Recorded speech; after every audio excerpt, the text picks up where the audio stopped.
Yeah. Like, we don't want to admit this is true sometimes, but it is true. In the same way that kids don't learn from teachers they don't like, Yeah. I'll tell you what, like, a lot of teachers don't want to go the extra mile Sure. for kids they don't Sure. like. Agreed. And that's just a hard Sure. truth. It's true. I'll say the quiet part out loud. And you're not going to like every kid that comes into your classroom, just like you don't like No. every person you ever interact No. with that you meet.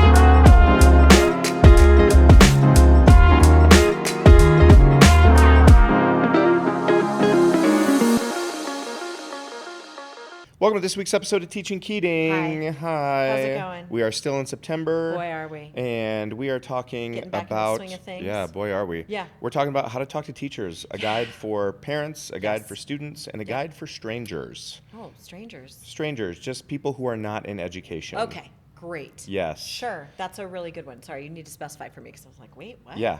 Who's talking to strangers? Are you talking to strangers? Like people that roll up on the school? What are you talking about? That's good. Just better clarity for me. For people when they meet teachers Sure. out and about in the world. And I put that because I have a lot of interesting interactions because I'm on planes all the time. I know exactly where you're going with it. And the favorite question for businessmen to ask when they're traveling, what do you do? Yeah. And I know exactly what that question is. Sure. It is a dick measuring contest. Oh, is where it? It always It's a peacock question? It's a peacock question. Okay. I've never had anybody ask me that question. Sorry, I have had people ask me that question, but that's never the answer. I'm always like, I'm in education. It is I'm in education. Yeah, it is a very common question, and my answer to that is always like, I'm a school teacher. Okay. Because it typically shuts the conversation down. Oh. And I don't really like talking on planes. Okay. Yeah, you don't like talking. Travis in and I have general. talked about this. Yes. So Travis, the guy that you coach with. Yeah, Travis is a guy I coach with. He played in the NFL for like 13 years. Are you allowed to tell people that? I'm not saying his name, his last name. You just said.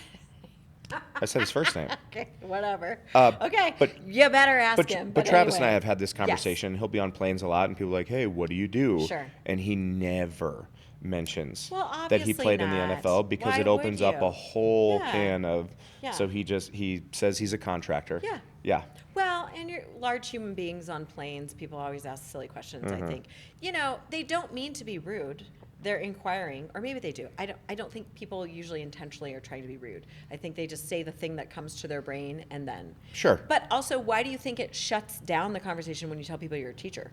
Because usually businessmen who are traveling Sure.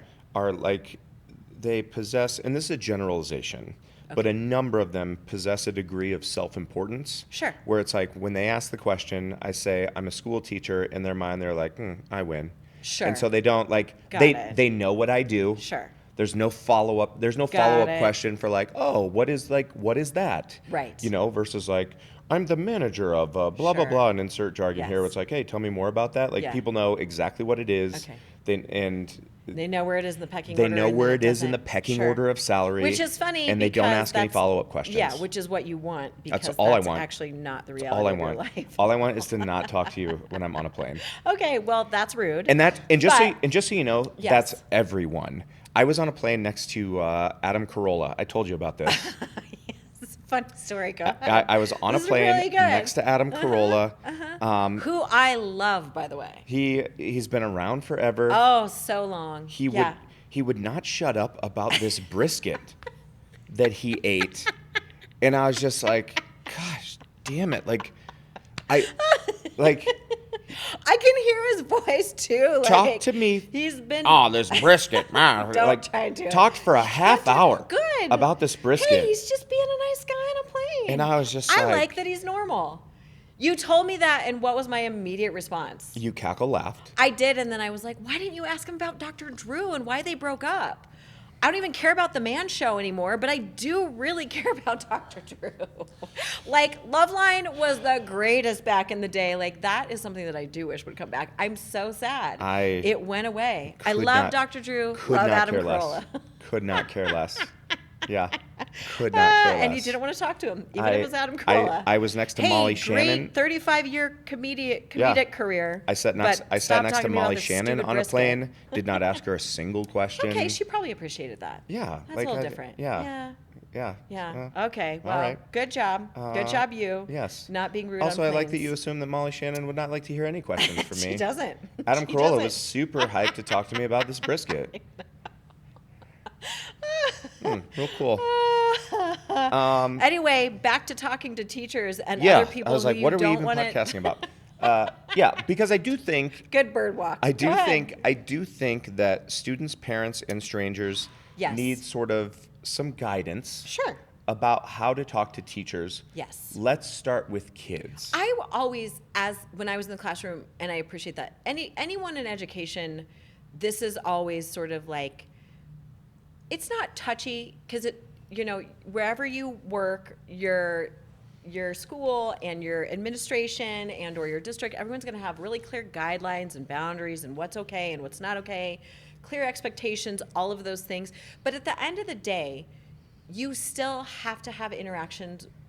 Your whole life is interactions, right? As an educator and also as a parent, but primarily in education, all you are doing is constantly interacting with the kids, with your colleagues, with parents. So you do need some boundaries, really specific guidelines around how those interactions can look and should look and are okay. However, Not just boundaries, but encouragement. sure, encouragement. Like things that are Yeah. smart to do. Right. And there's things that we have just talked about this because, again, back to school. So, like, some teachers do it better than others.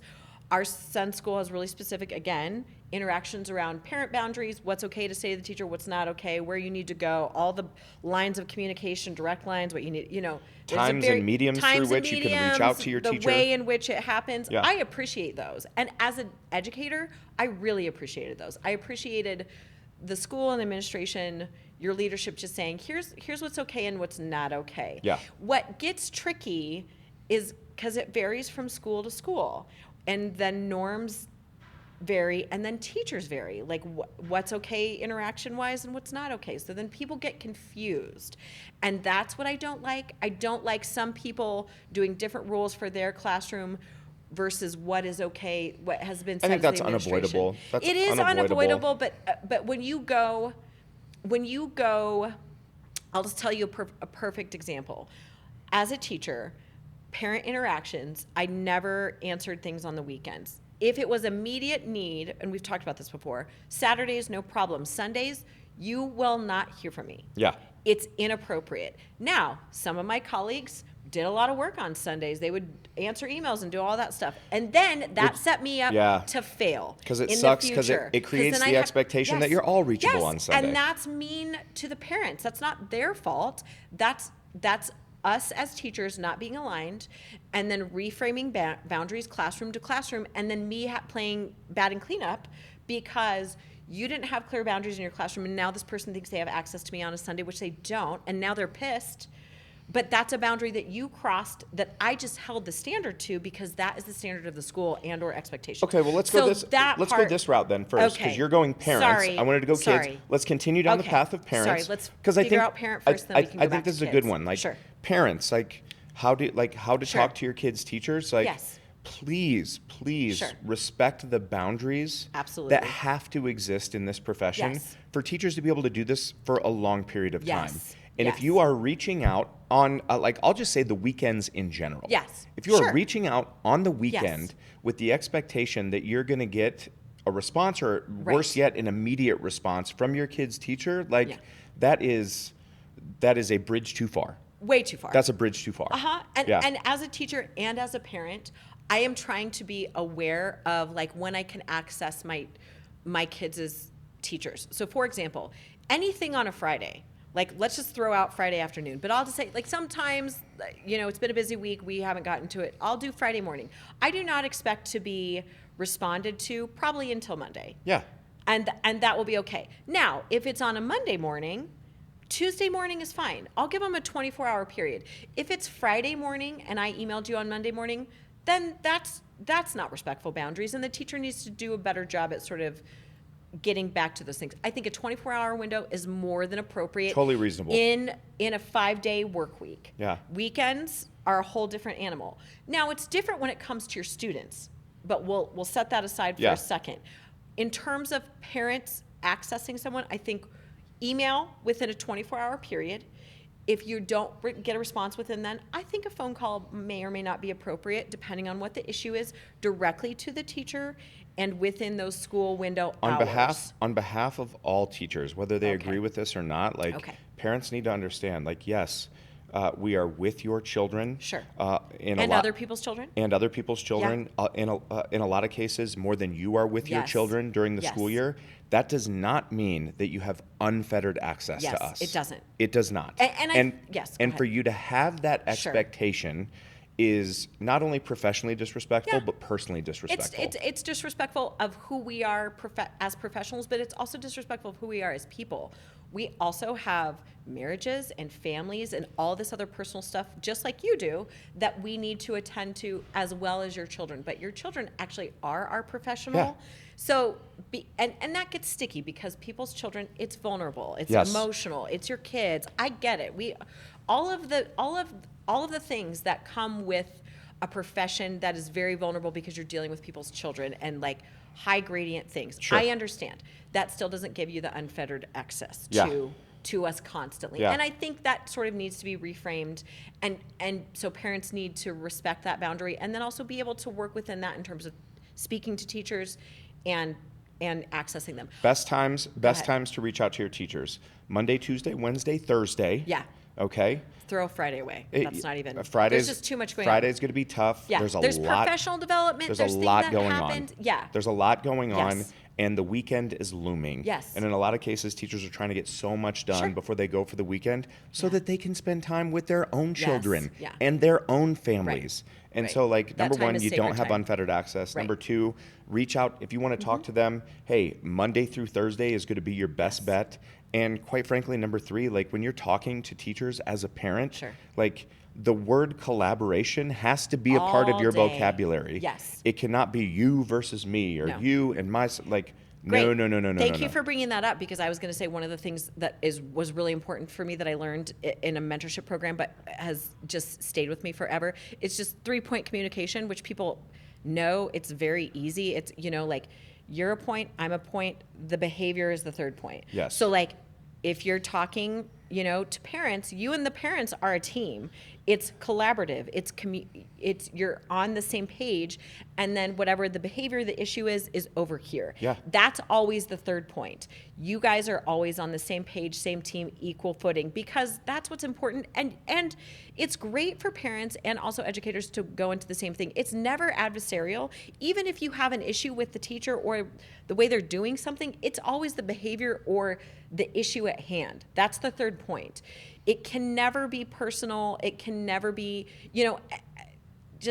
it will always go well if it is collaborative. Yes. If it's adversarial and it's you versus me, that will only end poorly. Go ahead. And please, parents, operate under this basic assumption that is most likely true, that the version that you see of your child at home is a different version than what the teacher sees at school. And that's not saying the child is a worse version at school. A lot of times they're better at school than they are at home. That has been true for or us. Or vice versa. Yeah. But you have to walk into this conversation with an assumption that, like, hey, I don't have all the information. And that the teacher doesn't either. That the teacher sees your kid maybe in a different capacity than you see them, because kids are different and they have their school, and they're not trying to be different personas, but they're growing and changing, as we all know, developmentally, this is all normal things, but they're going to have a different sort of school presentation than they will at home presentation for whatever their comfort level is. They may be more comfortable at home. They might be less comfortable at home. It changes. It's different from kid to kid. So many kids but not everybody has a full picture. So many kids send a representative to school. All the time.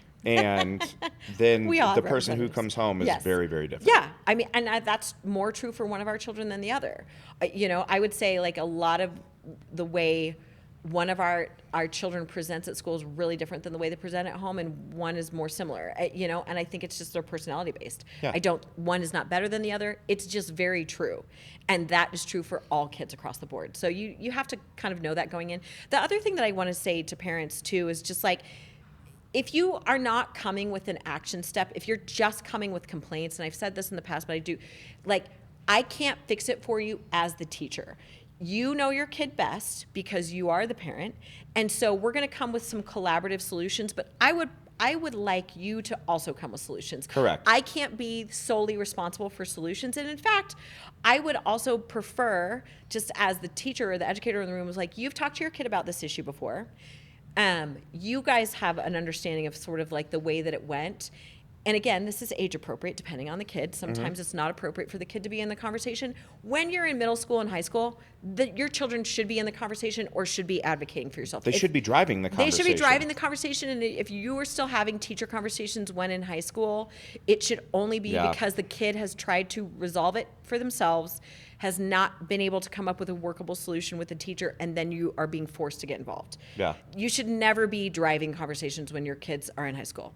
You just shouldn't. Yeah. That should be off the table. So I just want parents to understand that, like, your kid should be driving, and you should only be looped in if they have not been able to come up with a resolution on their own. Agreed. Okay. Last thing I'll say about this. Okay. If as a parent you're having an issue with a teacher, and I'm not talking like an issue that is associated with sort of like one of the three hurts, like your kid has hurt somebody else, somebody's hurt them, or they're thinking about hurting themselves. That's different. Separate. But I'm talking about like day-to-day school stuff. Sure. And your knee-jerk reaction is, instead of going to the teacher, to go directly to the principal. You're an asshole. Yeah. Okay. Sorry.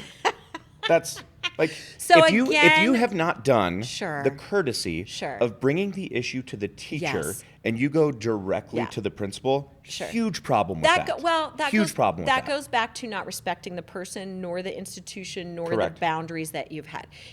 Now, there are places and times, and again, most administrations, most schools, everybody, this shouldn't be an issue because most people have a lot of really specific guidelines, regulations, and boundaries in place, because that should not happen.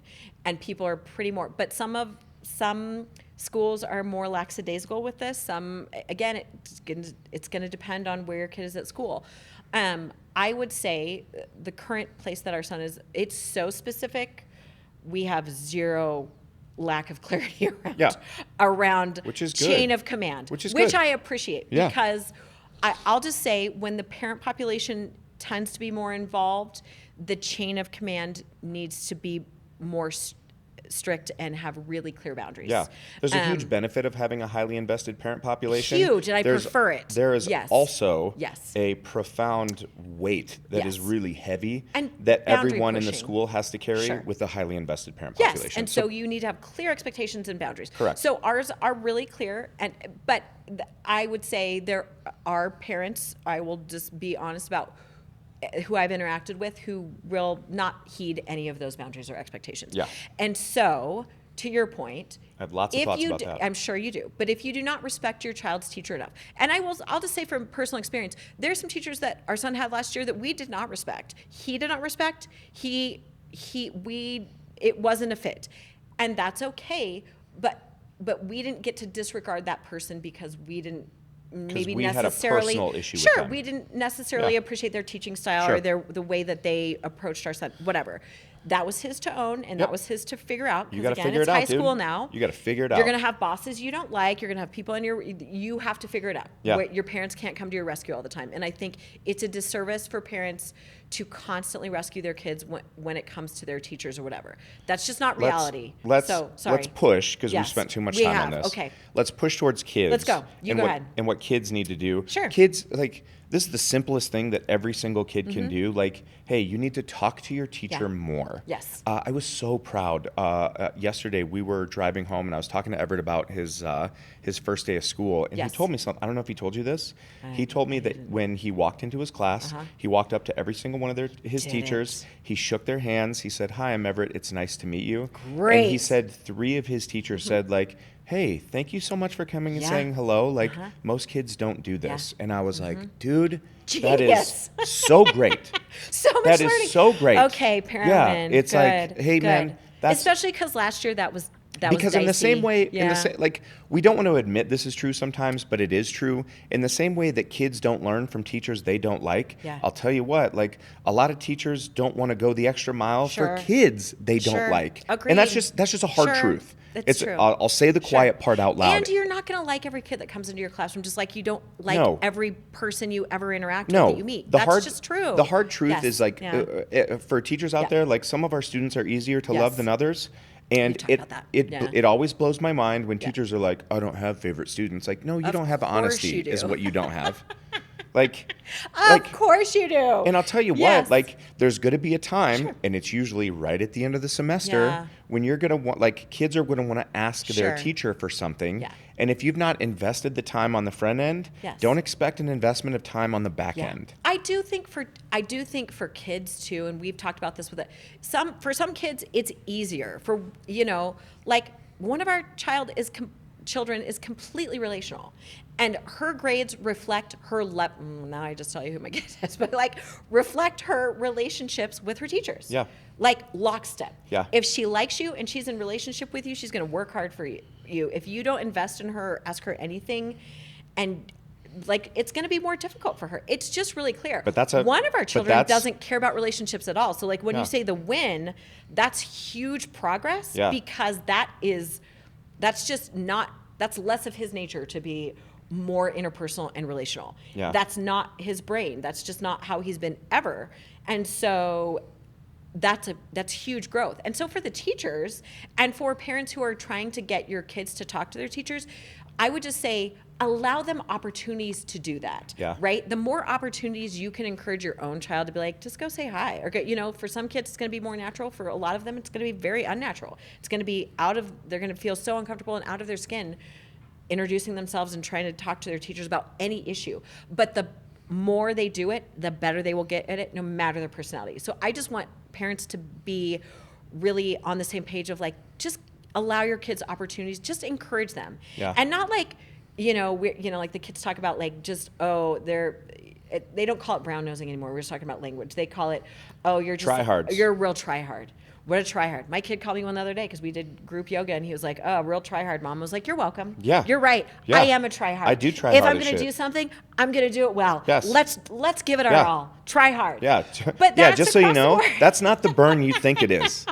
I do try hard. Yeah, you're welcome. Yeah. You're welcome. You should work at things. So I like that, and encouraging kids to just any human interaction with their teachers, any adult is going to give them just always more positivity than it is negative. It's going to give you better results than if you don't. And just the practice of it will make it better no matter what.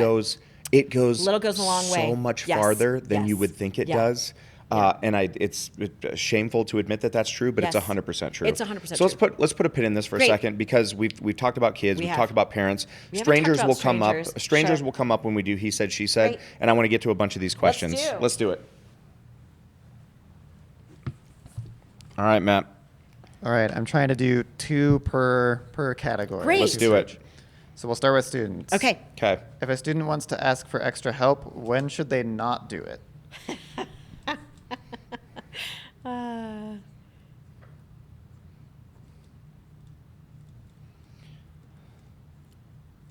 If a student wants to ask for extra help, when should they not do it? Easiest answer in America. Sure. Great. 3, 2, 1. What'd you say? Oh, you said at the end of the semester. I said at the time it's due. Yeah.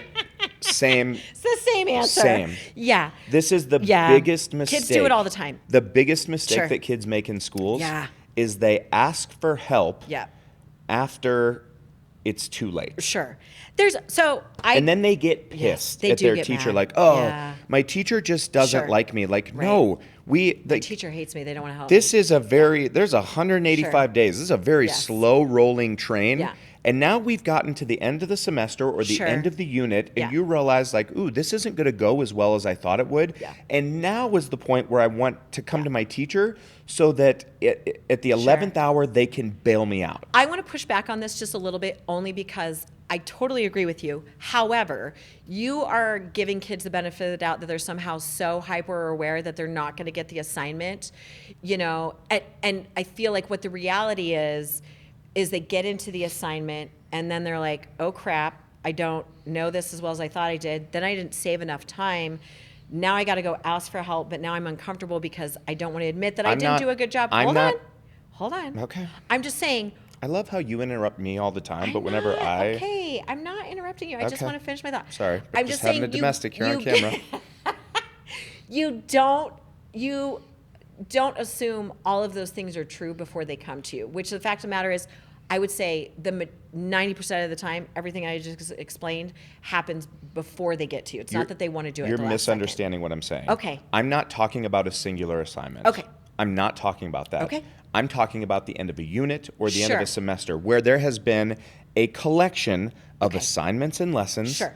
And at some point, like, kid didn't understand what Yes. was going on or didn't turn in Okay. their work. And then we get to the very end and it's like, hey, here's your unit grade. Sure. Or, hey, here's your semester grade. And then Yes. they're like, oh, what is this? Yeah, thanks. They're Like, astounded yes, that they don't know. Yeah, that's- thanks for specifying. I understand. I'm talking assignment by assignment, though, and sometimes I do think you need to give the kids the benefit of the doubt. However, I agree with as that. the educator, you can put a lot of boundaries and precautions in place. Was like, if it's the due date, you can't ask me. I also want to give kids credit too, in the sense of like, if you do assignment and you bomb it and you thought you had the right thing, but it was not even close to what the teacher was asking, you need to again talk to your teacher and you need to redo it. And teachers, we need to give kids the benefit of the doubt, even though it's more work for us on the end of like letting them make it right. In whatever that looks like. I love Go that ahead. this is a new trend that has emerged in education, where teachers are now like more and more and more giving kids the opportunity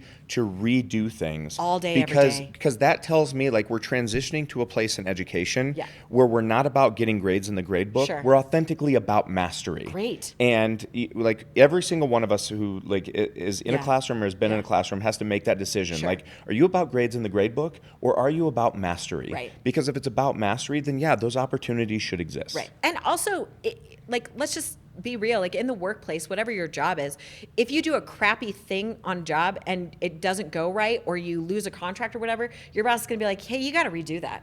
That wasn't it. That wasn't cutting it. And the levels, you might redo it, or you might, or sometimes it's just done. or it's done, or you might get fired. Yeah. You know, because you didn't do it right. So if you didn't collaborate or you didn't do it well, like there's some risk with that. But at the end of the day, there's also some really real consequences of like not being able to like give it your all. So like you need to work with the kids to be able to do that, so that ultimately when they are in that role, whether it be whatever their role is in the future, that they have some skills around that, right? It's really important. Keep going. All right. What compliment from a student actually means the most? Oh, that's a great one. Wow. What compliment from a student actually means the most?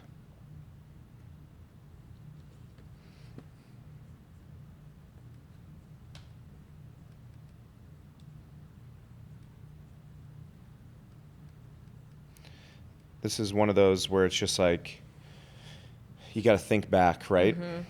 Because a lot of times people will say this like at graduations or at banquets or, okay, go ahead, show yours first. Mine was just, I liked working hard on insert whatever the assignment and or content was. I've only had that a couple times. I would say like in terms of writing, I was a pretty tough ELA teacher and I made kids redo stuff a lot. Or I would say, I really liked this, tell me more about this. It was a process. And kids don't always like the process. A lot of times historically kids like one and done or had worked on it or wanted to be done, and I would always let them know that it was a process, so it wasn't going to be done like the first couple drafts that they handed in. But if we got to the end of the unit and they read their work back or they saw their progress, and they liked the actual process of the progress and working hard on something and doing that, that was always a win for me. Yeah. Because it's not always given. Go ahead. Thing that makes me most happy is anytime a kid says, and it's usually like about like he believed I could. Oh, great. Yeah. It's my that's a really great one. It's the best possible compliment I could ever receive, which is just like kids are going to remember so little about what I taught them, but they're going to remember a lot about whether or not I believed that they could do it. Yeah. That's the best compliment. That's a good one. Okay. These are good. All right, moving on to parents. Okay. What's a phrase parents say that instantly puts teachers on edge?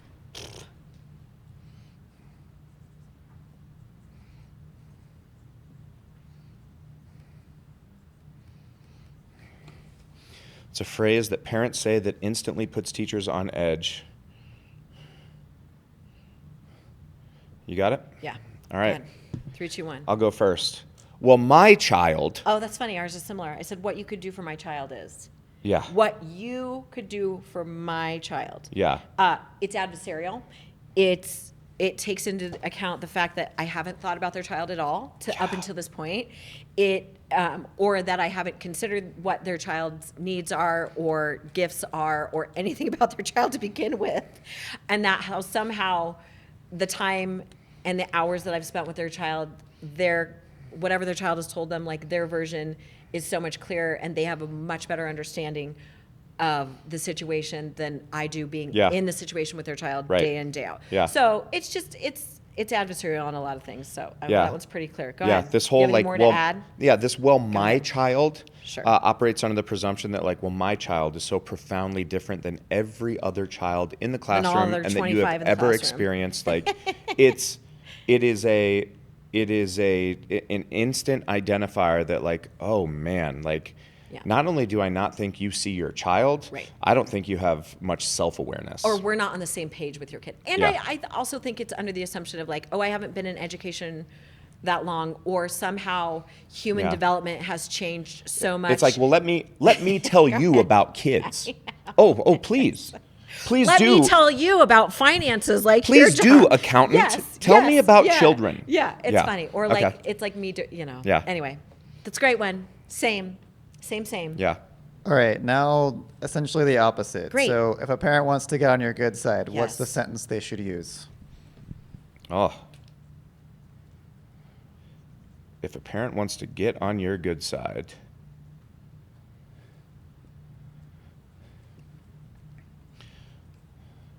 what is the phrase? This is good, right? Like, if you're about to have a conversation with your kid's teacher, a phrase you can immediately use to put you both on the same page. Molly is writing what the paragraph you can use is. Okay, stop. All right, 3, 2, 1, show. What'd she say? How can we? Okay, how can we? That is the phrase for me. Sure. How can we? Sure. Lets me know that I like, appreciate hey, the we languaging. like we're in this together. And how can we, I as the parent, do A, B, and C, and you as the teacher do D, E, and F? Sure. How can it lets me know that now, okay, great. There is a handshake agreement between us that we are both working together for the betterment of this child. Yeah. Again, the collaborative. It was like the communication part that I said. 3 point. We're on a team. The behavior's over here. Mine is similar in the sense I didn't use we languaging, but the parent, what can I do at home to support my kid in your class? Perfect. So it's just, again, collaborative. Anything that's collaborative. What can I do when they're not when they're with me to help support you, or help, really not me as the teacher, but help support their kid. Correct. Because at the end of the day, that's what we're both trying to do. That's the third point of communication. The third point. It's your kid. That you talked about. Yeah. It's not about what you want versus I want. No. We all want this for this child. For this child. All right. What's best? All right, Matt. These are good. All right, closing out with strangers. Oh gosh, yeah, let's do close out with strangers. What's the most common thing strangers say when they find out you're a teacher? The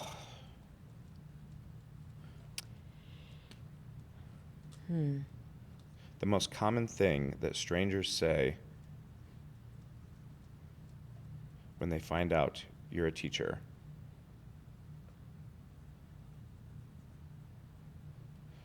Easiest answer ever. Oh my gosh. I'm not writing multiple. Ready? 1, 2, 3. Oh, do we say the same? Good for you. Good for you. I could never do that. I got a good for you too. Yeah. That's awesome of you. Yeah. Just, you might as well like punch me in the face. Could you be more condescending? It is so condescending.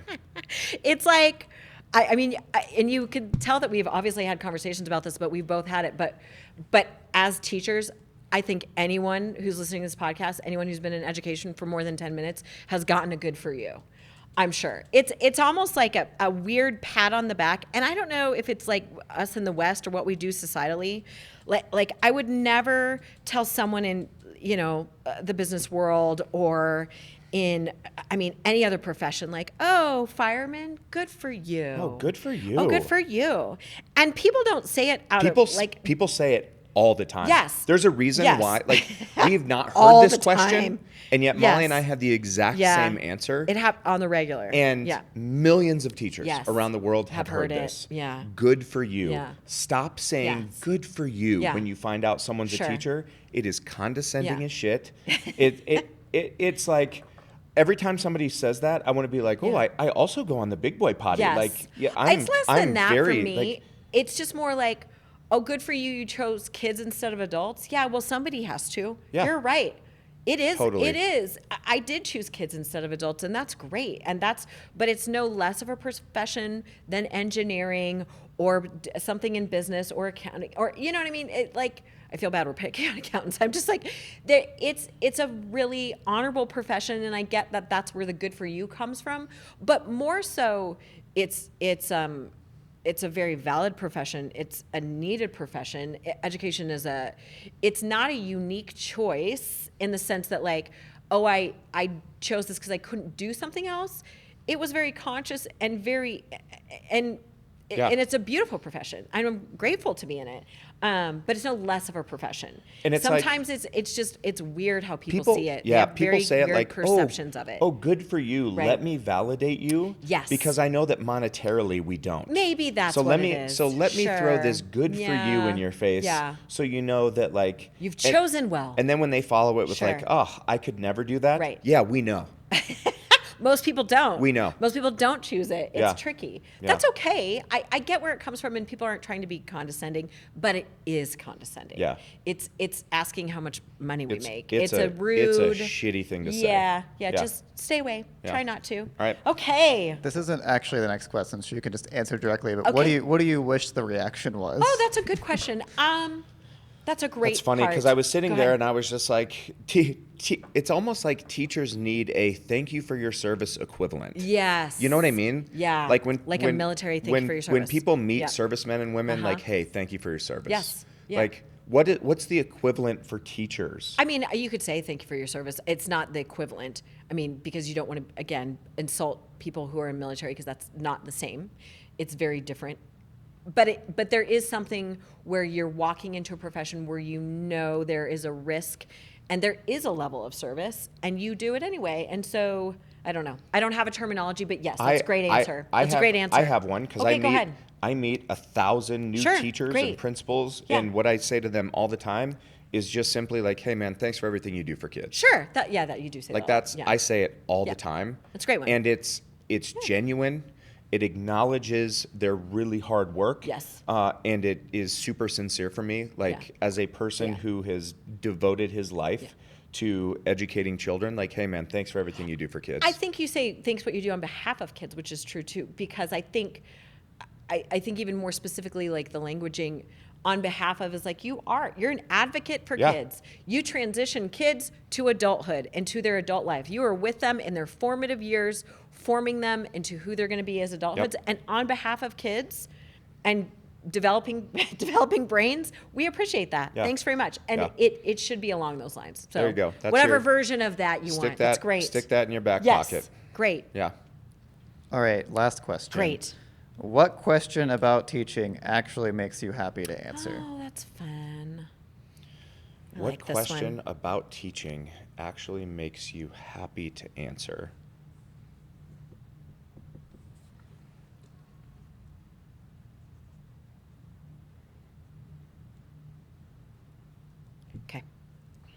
Okay, ready? Yeah.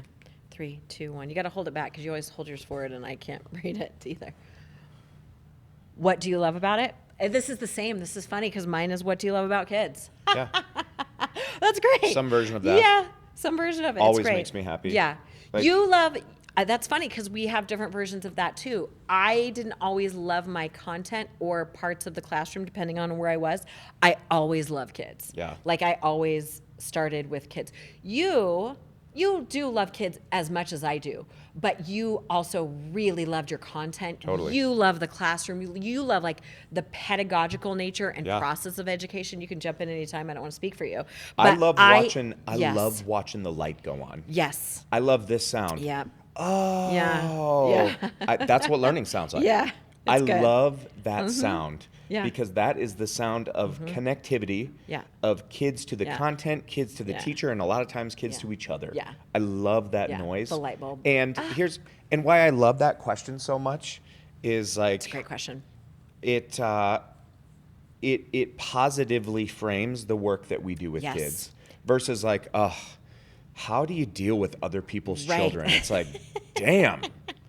Like that's, Yes. it Yeah. immediately takes our work in the Sure. profession to a negative space Yeah. and assumes the worst about all of our children. Yeah. Which societally, I think is, that is a bad place to Yeah, come it's from. just the wrong place to look at it. It's not the right perspective, Yeah. and it's not the right place to start. Yeah. And I think for those of us in education, we know how to reframe that. But for people in the outside world who are not in our profession, they're not intending to look at it negatively. It just they probably have children of their own. They've interacted with children. They understand like, oh, that's a heavy lift. And not all kids are the same because they're not. How do you deal with that day in, day out? So I don't think they're necessarily meaning to be negative, but they start with that because that's their initial perception. Yeah.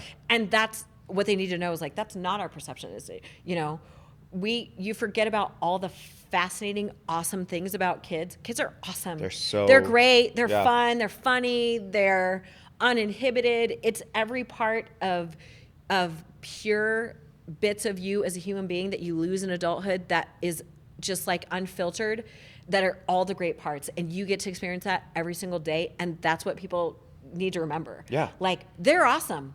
Yeah. Are they still developing human beings? Yeah. Are they going to have meltdowns and all this other crap that comes with it? Yeah. Of course. But we don't start with that. We start with the great stuff. Yeah. Because there's more great than there is negative. Totally. Even on the rough days. So start with that perception and you're always going to win. Start with that, and we'll Yes. end with that. That'll do Great. it for this week's episode of Teaching Keating. You can find me out on the road. I'll be in South Carolina next week. Molly, where can we find you? Yeah, in my garden doing the harvest part, my favorite parts of the fall. Yeah. Picking pumpkins. Not quite yet. They're not ready, but Not I'm out there ready. every day just checking. Not anyway, yet. yeah. Not It's yet. great. It's a great time. We'll catch you on next week's episode. Be well.